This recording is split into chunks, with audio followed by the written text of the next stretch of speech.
Hello मित्रों, जय Hind. Academy for education में आपका स्वागत है। हम लगातार बोर्ड की तैयारी शुरू हो चुकी में आज बात करेंगे मॉडल पेपर। ये मॉडल पेपर जो है आपके एग्ज़ाम के दृष्टि से बहुत इम्पॉर्टेंट होंगे और हाई स्कूल के जो एग्जामिनेशन होंगे ये आपको डेली बाय डेली कुछ ना कुछ हम देते रहेंगे, खासकर इंटरमीडिएट और हाई स्कूल के।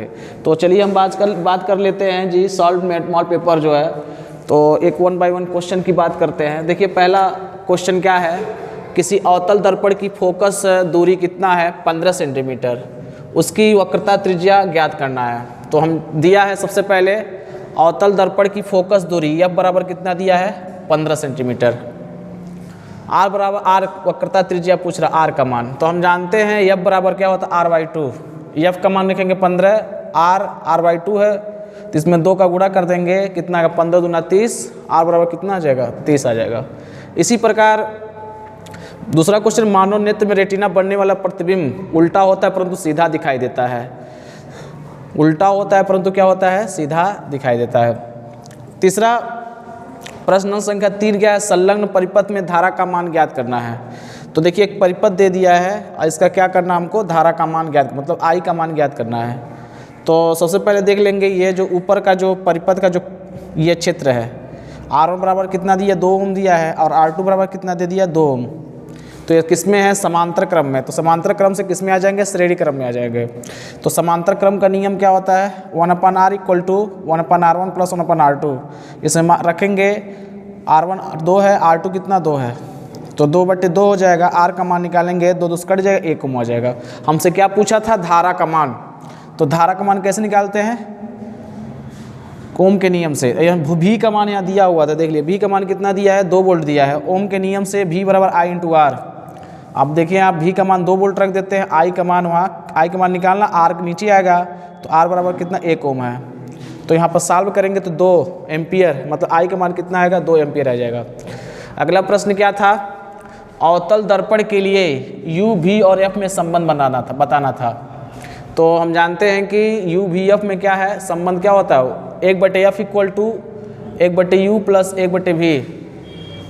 जहाँ F क्या है फोकस दूरी है, U क्या है बिंब की दूरी या वस्तु की दूरी है, अब V क्या है प्रतिबिंब की दूरी है। प्रश्न क्या है, चुंबकीय बल रेखाओं के गुण बताना है। तो देखिए चुंबकीय बल रेखाओं के गुण क्या होते हैं, इसके कई गुण होते हैं। चुंबकीय बल रेखाएं सदैव चुंबक के उत्तरी ध्रुव से निकलती है तथा वक्र बनाती हुई चुंबक के दक्षिणी ध्रुव में प्रवेश करती है और चुंबक के भीतर से होती हुई पुनः उत्तरी ध्रुव पर क्या हो जाती है, वापस आ जाती है। दूसरा पॉइंट, चुंबक के बाहर इन बल रेखाओं की दिशा उत्तरी ध्रुव से दक्षिणी ध्रुव की ओर होती है तथा चुंबक के अंदर दक्षिणी ध्रुव से उत्तरी ध्रुव की ओर होती है।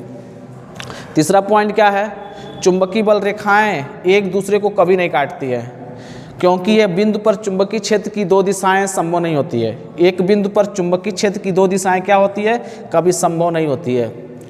प्रश्न नंबर नेक्स्ट अगला, प्रकाश वायु से 1.50 पूर्णांक की कांच की प्लेट में प्रवेश करता है। कांच में प्रकाश की चाल कितनी होगी। निर्वात में प्रकाश की चाल 3 × 10⁸ मीटर/सेकेंड होता है। सबसे पहले जो क्वेश्चन में दिया रहता है उसे लिख लेते हैं। अब पूर्णांक कितना दिया है, n = 1.50। कांच के प्रकाश की चाल V का मान पूछ रहा है हमसे। निर्वात में प्रकाश की चाल कितनी होती है, C बराबर 3 × 10⁸ मीटर/सेकेंड होता है और हम जानते हैं n बराबर क्या होता है, C/V होता है। तो n का मान कितना 1.50 और C का मान कितना है 3 × 10⁸। V का मान कितना है हमको निकालना है। तो हम इस 1.50 क्या लिख सकते हैं, 3/2 लिख सकते हैं। इसका मान 3 से 3 कटेगा, 10⁸, 2 से गुणा इधर होगा, 20 गुणा इधर होगा, तो V बराबर क्या होगा 2 × 10⁸ मीटर/सेकेंड। तो ये दोस्तों क्या था, सॉल्व मॉडल पेपर पार्ट 1 था। इसी तरह से मिलते रहेंगे, अलग अलग पॉइंट पे बात करते रहेंगे। ये वीडियो समाप्त होता है, कल मिलेंगे। Thank you.